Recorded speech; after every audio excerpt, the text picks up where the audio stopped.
Arkansas AgCast, where we discuss the latest news, trends, and issues impacting Arkansas farmers and ranchers. Our show is brought to you by the Arkansas Farm Bureau Federation and hosted by Rob Anderson and Jason Brown.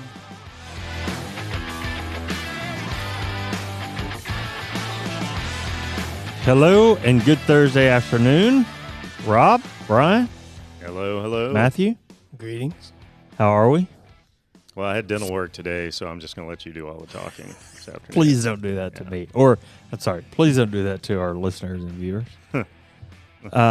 We are in the official Arkansas Farm Bureau tornado. See dark clouds because we haven't seen them in a while, and I don't know what that means anymore. Yeah, it's like it got a little cloudy and dark, and we're like, run for the basement.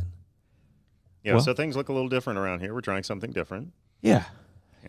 Always in the mode of trying to improve. So we're at a different location today. It's probably not the final location you'll see us in, but we're trying a few things out. It's mostly because we don't like our profiles, and we said, Brian, please make us look better. Yeah.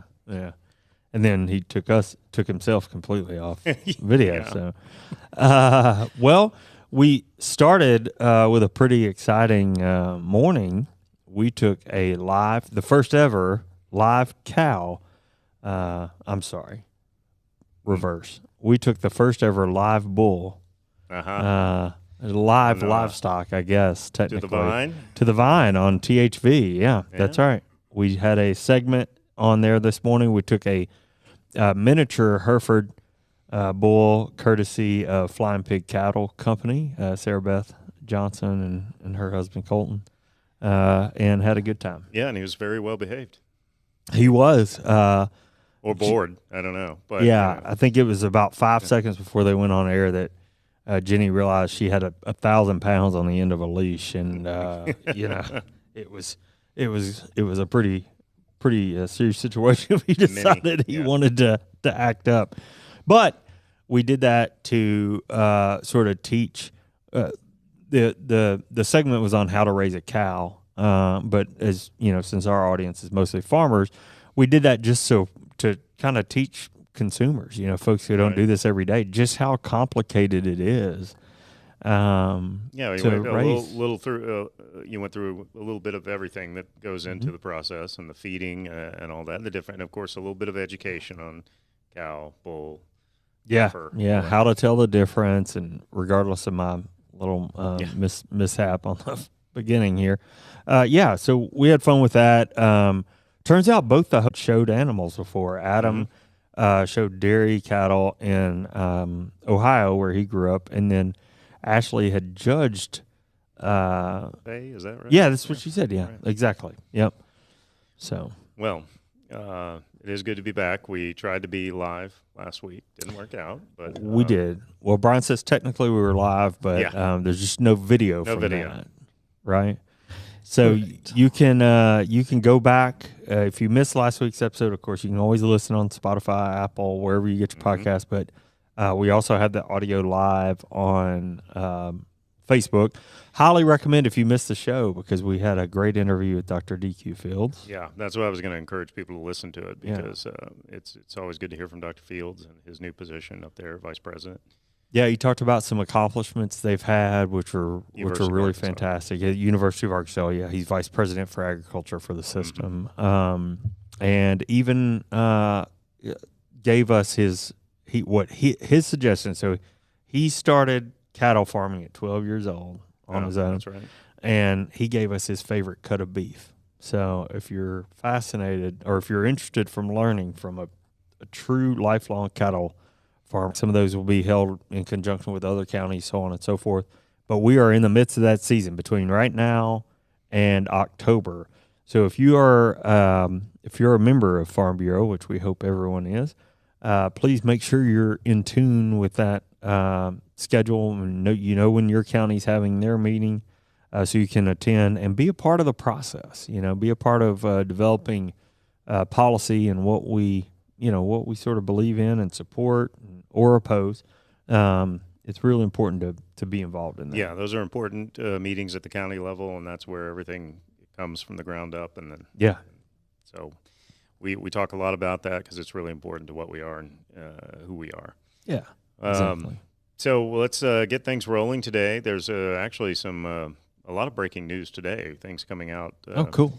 Today, a couple of little quick tidbits. The Farm Service Agency has released an updated map of counties across the country eligible for CRP emergency haying and grazing.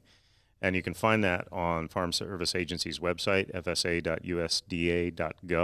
Okay. They'll have a downloadable PDF of the map. Also, some good news for rice growers. Indigo ZC is approved for rice stink bug control today, a Section 18 emergency exemption for the use of Indigo ZC for control of the rice stink bug has been authorized for the 2022 growing season. So I know there have been some issues with that, so that may be good news for some rice growers. And that's ENDIGO, yes, correct? That is correct. Okay. That is correct. Now, also today, a little bit bigger news on something that, it's an issue that's been very important to Farm Bureau and Farm Bureau members lately, and that's broadband access. USDA Secretary Tom Vilsack announced that the department is investing $401 million to provide access to high-speed internet for 31,000 rural residents and businesses in 11 states. Telecommunications Infrastructure Loan and Loan Guarantee Program. In Arkansas, Arkansas is in fact one of those 11 states, this funding will be used to deploy a fiber-to-the-premises network to connect close to 1,000 people and 10 businesses, and most importantly, particularly from our perspective, 145 farms. Huge. Yeah, so it's going to connect 145 farms to high-speed internet in Searcy and Van Buren counties. The company will make high-speed internet affordable by offering low-cost starter packages with voice and voice data. Discounts will be offered to those who participate in the Federal Communications Commission's Lifeline and Affordable Connectivity programs. You can find out more about this broadband improvement effort and this announcement on the USDA Rural Development website at rd.usda.gov. And that's some just good news. We've been talking a lot about broadband for a while. We've seen some success and some movement there, and this is another one of those stories. Yeah. Speaking of breaking news, I guess, we are currently working on a project here internally that is a broadband tracker for progress here in the state of Arkansas as funding comes in and developments happen. We'll certainly be adding this to that tracker. This will be something that we make available on our website, and we'll make sure and let you guys know here on the podcast and announce it in other channels as well. Fantastic news, especially for those nearly 150 farms. Yeah, that's great. Well, because we were at ONL last week, we took off the week from reporting on crop progress, but back with some unfortunate news this week. Thanks to Brownfield Ag News for the recap. Saved me a lot of time on math this week. But let's dig in a little bit. According to USDA figures, 54% of the state's corn crop is rated good to excellent, which is an 8% reduction over last week's numbers. Silking is nearly complete, but dough making and denting is running behind for the overall crop. 62% of soybeans are rated good to excellent. That's a 7% drop for the same rating last week. Cotton has seen a 9% decline in good to excellent rating over the last week, with only 64% of the crop meeting that qualification. 74% of peanuts are rated good to excellent, bringing in the highest percentage of that good to excellent rating, but that's down 10% over last week, which is the biggest drop. So rounding out with livestock, just 34% of Arkansas's inventory is rated good to excellent, which is 11% lower than last week, and the truly devastating number of pastures are in poor to very poor shape. So, just a lot of really devastating news. We're going to talk a lot about weather this week, including an interview with Dennis Kavanaugh from the National Weather Service. But you can easily see the havoc being wreaked by the hot and dry conditions, and we're all crossing our fingers for some rain. It's making some noise out there. Brian says it is raining. Weather So hopefully, is the theme. Weather is the theme lately, and it's nice to see gray clouds and rain. And wet stuff. Yeah. Hopefully this is making its way to farms and ranches across the state. Well, let's step away from the news to learn a bit about our annual Farm Bureau membership. Your Arkansas Farm Bureau membership supports our work on behalf of Arkansas farmers, ranchers, and rural communities around the state.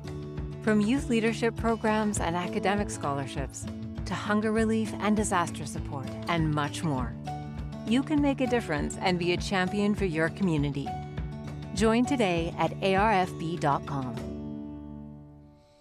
Did you know, Jason, that a $40 annual ARFB membership contributes to the work being done in your local community and also the agriculture advocacy work we do at the state and national level in pushing on issues like broadband that we talked about earlier and, and disasters in times whether it's weather disasters or what have you. All that work is funded with the $40 annual membership, and it's important work. Your membership, it truly matters for farmers and communities across the state. It also gets me a Front Porch magazine, Yes, which it does. the new issue just It's an came. update on cattle. Last week, USDA published the July cattle inventory, which showed lower year-over-year inventories for most reported categories. While inventories posted a year-over-year decline, NAS. Yes, I always struggle with that one. Estimates were report is available on the USDA NAS website. That's nas.usda.gov. 100 million for the first time since 2015. Total cow inventory decreased 2% year over year. Beef and dairy cow inventories were 2.4% down and 0.5% lower compared to July to 2022, respectively. The report confirms another year of beef cow herd liquidation with little evidence of anyone looking to expand. Heifers held as beef replacements were 3.5% lower compared to last year. Obviously, what we've been talking about, the drought has been the main factor contributing to the decline in the number of beef cows and replacement heifers. Nationally, weekly auction receipts indicated a larger number of heifers being sold.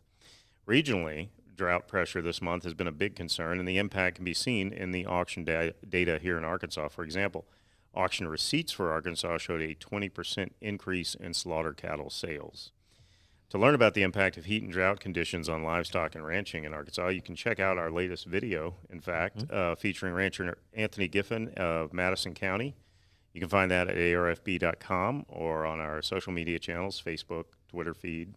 So check that out because it's a good first-person perspective on what's been happening and why it's a struggle finding good hay and preparing for down the road. Yeah, we're helping a reporter this afternoon with a story about drought mitigation and kind of asking about that for livestock producers to some of our commodity guys here. And they were like, well, sell-off. I mean, that's probably the number one mitigation strategy. Certainly there are others, production-related, but yeah, really, really sad to see these inventory reductions and herd reductions as a result of drought. Well, if you check out that video, there's some tips in there if you're not reducing, but he talks a lot about the issues that it's causing and good some to ways know. to address that challenge. Yeah. All right. Well, good to know. We've got one more story, and then we're going to give Dennis Kavanaugh a ring here.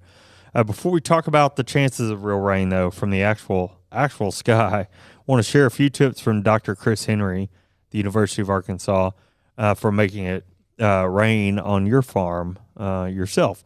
Dr. Henry is professor and water management engineer for the U of A Division of Agriculture and has shared a handout with a variety of tactics aimed at helping farmers make the most of their irrigation. We'll tell you where to find all the tips, but first let's go over a few of them. Use computerized hole selection program to plan water distribution across the fields. These programs can reduce pump time by between 10 and 50%. Dr. Henry says, please be patient. He says water is drawn down from wells and reservoir pumps have to lift water further. He says, expect to take longer to irrigate a set or flood up a field and adjust accordingly. Some alluvial wells can drop off as much as 50%, and it's not uncommon for relifts to fall off 30% as we get to the bottom. Soil sensors are still relevant. It's not too late to incorporate those into your irrigation management. He says irrigate deeply. Instead of flushing the fields with limited water, try to fill the profile up when irrigating to encourage the roots to go deeper for water and reduce the number of sets for the season, saving on precious labor. And he says, don't forget to check those pumps. The drought is prompting farmers to run their irrigation pumps beyond the typical 800 hours a year, and failure or some types of failure is at risk. He says, if you want to read the full list or the full report of Dr. Henry's tips, visit uaex.uada.edu, or just do what I did. Search Irrigation Dr. Chris Henry on Google, and it'll pop right up. So some tips for you if you're having to irrigate row crops this time of year, which if you have row crops, you're probably irrigating. Yes, probably. Again, hopefully things are about to get better, and we're going to talk about that. Let's hope Dennis so. Kavanaugh. Yeah, let's hope this all goes right. smoothly. We are going to give Dennis a call. Thank you, Brian, for making that happen. Tell us what's going to happen.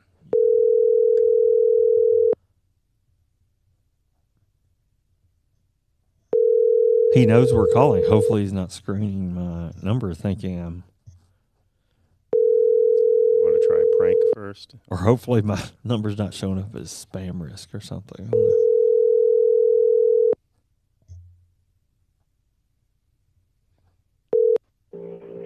Hello, this is Dennis Kavanaugh, warning and coordination meteorologist. Well, we can just start he asking just questions. emailed me back. Yeah, I'll start asking you these questions, and you can... Please try them one more time. Please stay tuned. I'm ready.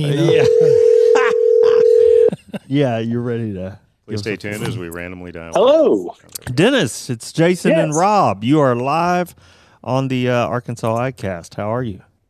Good. How are you? We're doing well, thank you, and thank you Welcome. for making the time. It's loud and thundery here in West Little Rock. Yeah, so I know that's quite the change of pace, huh? the setting is right for our conversation today. Yeah, That's right. we like set up in the tornado shelter. We were just so confused. We haven't heard thunder and seen clouds and so on. Don't know what to do with that stuff. I know. Yeah, exactly. Well, do you still have a few minutes to talk weather for Arkansas farmers? Yeah, of course. Yep. Awesome. Well, do you want to tell us a little bit about yourself and your role there at the National Weather Service? Sure. So my name is Dennis Kavanaugh. I'm the warning coordination meteorologist for the National Weather Service. We cover most of Arkansas, 47 counties. We're stationed at North Little Rock Airport. And so we're the ones that issue we're mainly known for issuing the watches and warnings and such for severe thunderstorms, winter storms, flash floods, etc. But we also issue our, standard 7-day forecast, and we do outlooks and things looking out for patterns like drought and maybe breaks in periods of drought or, rainy periods where we're expecting flooding. So. Well, my house is in North Little Rock, and are you the one I should talk to about that nearly 3 inches that the Air Force Base got while I got nothing yesterday, or should I talk to somebody else Yes. about that? Well, if we could control that, I would be much better off financially. No doubt. A lot of farmers would be giving you a call right now. Exactly. Well, let's dive in. We've got a few questions Sure. here, and let's just dive in. Rob, you want to take the first Well, one? Jason was mentioning he got next to nothing in the rain yesterday. What parts of the state have gone the longest without meaningful, 1 inch plus of rain? What are the driest parts? Yeah. So, aside from these hit and miss showers and thunderstorms, where some isolated locations have picked up, like you mentioned, a couple of inches of rain here and there, most of the state, especially the northern 2/3 of the state, has not really seen any significant rainfall since mid-June. And I want to say around June 11th, 10th or 11th was the last significant event where we had an inch of rain across the central and northern portions of the state. Wow. So from, about June 11th through July 11th, we went through a period, at Little Rock, for example, we picked up in that 30-ish day period, we picked up 7/100 of an inch of rain. Wow. And that's it. That's 2% of normal. Fort Smith got 0 rain during that period of time. So it's been, I know it's thundering right now while we're talking, but that is, even what's happening right now is only affecting, a couple of counties. So this isn't widespread yet. So we still have large portions of north and central Arkansas that have not received significant rainfall in a good 30 days. Yeah. We were with some farmers this morning from Prairie County, and specifically at their farm, the last rain they got was in May, is what he told me. Yeah. Holy cow. Yeah, Wow. that's what he said. He said they had not had rain since May. Obviously we're talking about the thunder, the rain coming through right now. I'm sure my wife just texted me a picture from our house. It's raining there, so I'm sure you're seeing some rain at your office. We are. This means I swear everybody's been watching this system like a snowstorm, at least here at Farm Bureau. So we do have a system moving through. How much rain can you tell us a little bit about what you're forecasting over the next few days and where and how much? Yeah, absolutely. For the most part, what we have is the ridge of high pressure that's been preventing us from getting rainfall. It's breaking down a little bit. It's the part that's been extending east over Arkansas. That part is breaking down. However, it's going to remain in place over Texas. So even though we're getting this frontal boundary moving into Arkansas and parts of Oklahoma, it's not going to do much for Texas. They're going to remain without rain for as far as I can tell, for quite a long period of time. But the frontal boundary is expected to move into Arkansas tomorrow and stall out across the central portions of the state for much of tomorrow and Saturday. So we do expect some, more in the way of some higher coverage of thunderstorms, I should say, for northern and central Arkansas, over the next 48 to 60 hours here, through Saturday, basically. Okay, yeah, because, I was curious about how long this front would be here. So just a few days is what you're saying. It might stall out. Right. That's what it looks like right now. Is it's not a strong front. There's not a super cold air mass pushing this through from the north. The jet stream is still well removed from the north of Arkansas. So that does play a role in the expectations for severe weather. Without the jet stream nearby, that significantly lowers our chances of any widespread severe weather. Now it's really hot and it's really humid, so any of those thunderstorms can get very tall and then collapse and produce some localized wind damage. But that's about the worst of what we'd be looking at in terms of any kind of dangerous thunderstorm. But the coverage, at least again Friday and Saturday, it's looking pretty good. We've got a 70 to 80% chance of rain in the forecast for north and central Arkansas. We right now, based on the forecast position of the front, we expect more rain to fall across northern Arkansas than central Arkansas.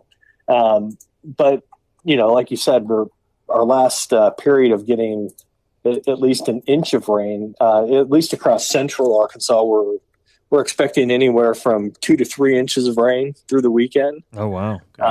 But northern Arkansas, could be closer to 3 or 4 inches or 4 to 6 inches, depending on if we get those storms that sort of move over the same area over and over again. So southern part of the state is not going to get touched by this as much. Is that what I'm hearing? Not as much. Yeah, the southern part of the state is going to see more of the hit and miss stuff that we've been seeing the past couple of days. So you will have a couple of locations that, pick up, like what happened yesterday, right? A quick inch or two of rain, but it won't be widespread. So that's, while that provides maybe some relief for a neighborhood or something, it doesn't really provide widespread relief to soil moisture or deficit, things that really affect crops, and help improve the soil moisture content for agriculture across the state. So the Southeast is probably is not going to see as much rain as the east central and northeast parts of the state where we have heavier agriculture. Yeah. Now they have gotten some rain down there. El Dorado had some flooding, as a matter of fact, a couple weeks ago, if I recall. Yeah, that's true. There was one line of storms that moved through that moved through southern Arkansas, and I just had that up here. I think they got like 8 or 9 inches in a couple of hours. It seems there was in one Ashley and Union County. That produced a ton of rain in a very short period of time. But again, that type of rain, while the amounts are impressive, when the rain falls that fast, again, it's not always great for soil moisture because a lot of that converts into runoff. Yeah, that's a great time reminder. to get absorbed into the soil. So while, getting lots of rain is good, you want a lot of rain over longer time intervals. You don't want to get it all in an hour or two. The longer the rain is in place, the more opportunity it has to get absorbed into the soil, which of course is what raises the water table, makes the soil moisture a little more resilient to periods of dry weather, and of course helps improve the health of the crops and agriculture. Yeah, we reported on, it was 2 weeks ago, maybe 3 weeks ago, we reported on soil moisture levels. I think it was USDA data that told us like 91% of topsoil moisture in the state was at less than like optimal or was considered dry at that time. Yes. Yeah, that's there's a drought index that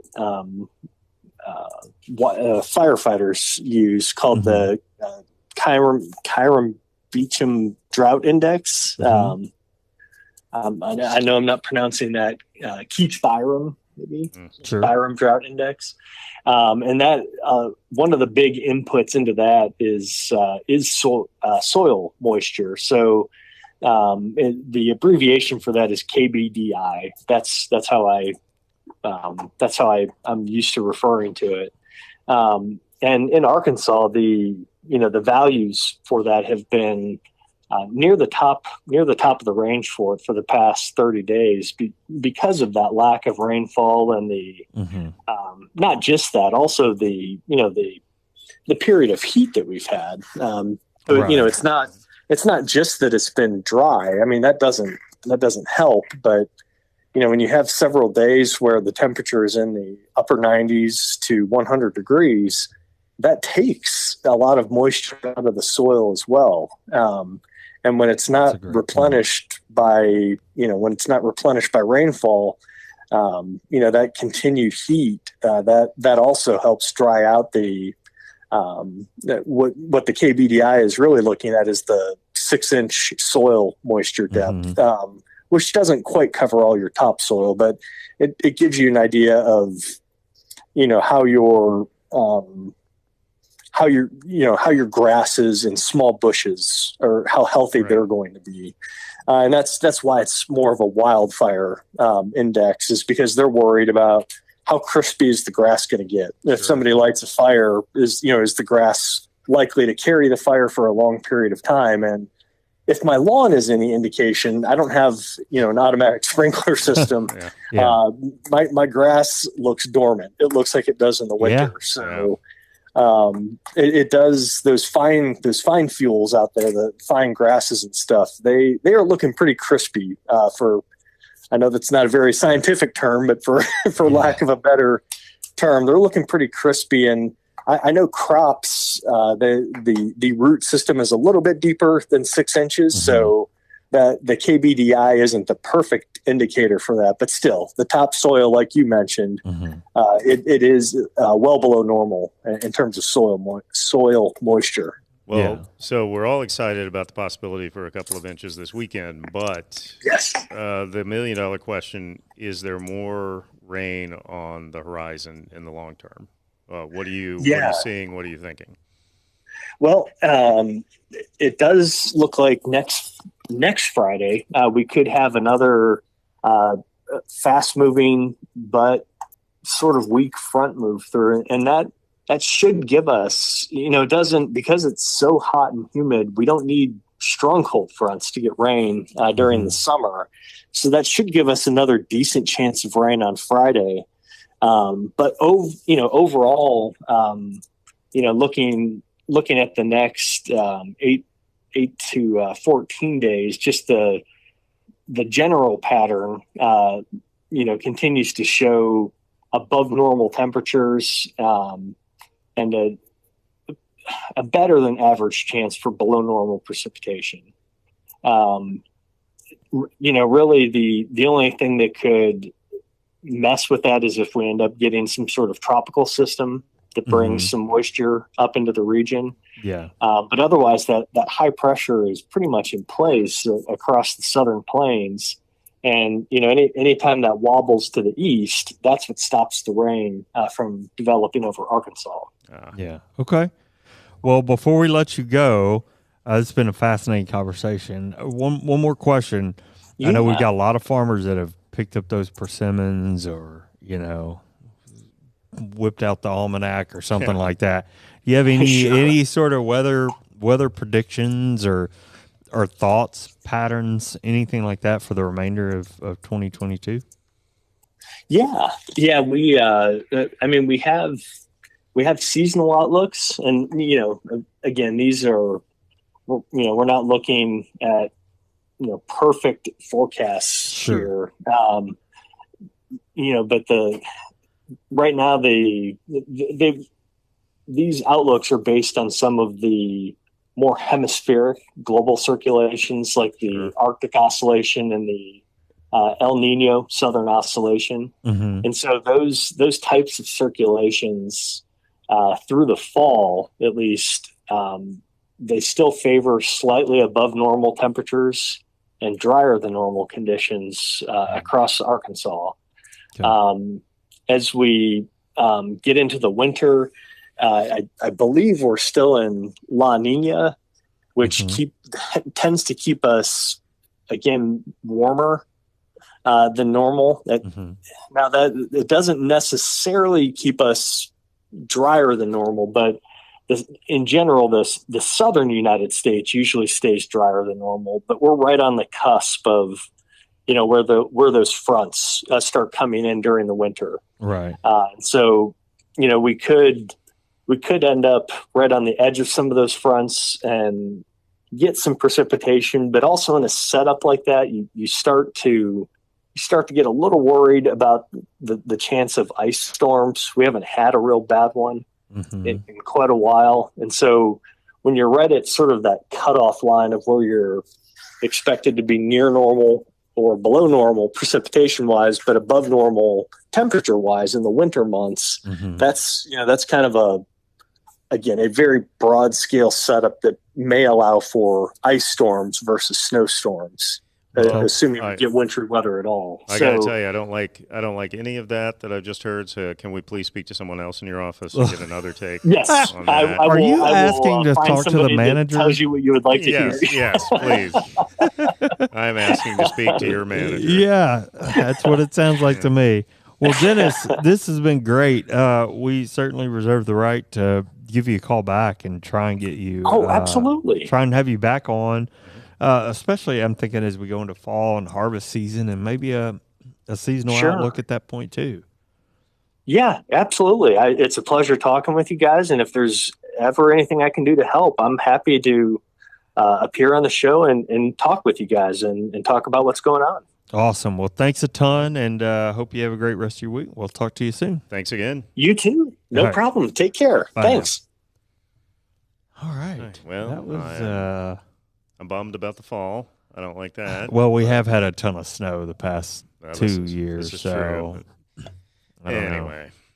All right. Well, just to wrap up this week, we have gone on a little bit longer today than we normally like to go, but good conversation with Dennis and National Weather Service there. We did reach out on social media and ask folks with the impending forecast, or I shouldn't say impending, I guess, but because we're actually looking forward to the rain. But with the rain in the forecast, what would a good rain mean to you? And we wanted to just share a couple of those the comments that we got. I'll read the first one. How about that? From Reed, a rain would mean being able to exhale. A good one would possibly finish off some of the corn, but we have a way to go on cotton and soybeans. Yeah, it's we did get a few comments, and they were all kind of similar, obviously. Yeah, Rachel said it would mean a better chance at quality and quantity of hay, which will be a game changer in livestock producers being able to feed their animals this winter. That has been the topic. And again, going back to the video that we've got out there right now, the hay issue is what's been a real problem. Yeah. One more, which is kind of, oh gosh, you hate to hear stuff like this, but Matthew says, a rain this week could be the determining factor between making payments or not this winter. So you can tell if you're listening to this podcast, you're not a farmer or rancher. These guys and gals have got a lot of hope riding on this rain and moving forward too. And that's why just the weather to turn matters. things around. That's why we have podcasts. Yeah, and the Arkansas AgCast is brought to you as always by the Arkansas Farm Bureau, hosted by me, Jason Brown, And me, Rob Anderson. by Brian Pistol, Matthew Magdafrau, and we will see you next week. See you next week.